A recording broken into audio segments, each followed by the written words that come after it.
Hello, welcome to Simple Answers. I'm your host Jason.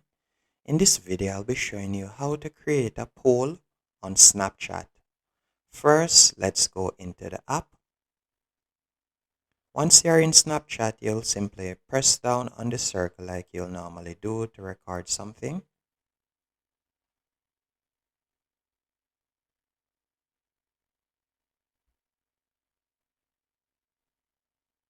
After you have recorded it, you're going to tap on the third option from the top on the top right hand corner, right here, right above the scissors.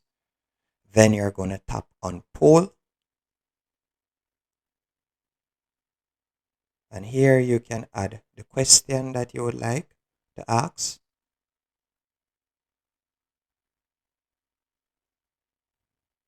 And then you can tap on send, and that's it.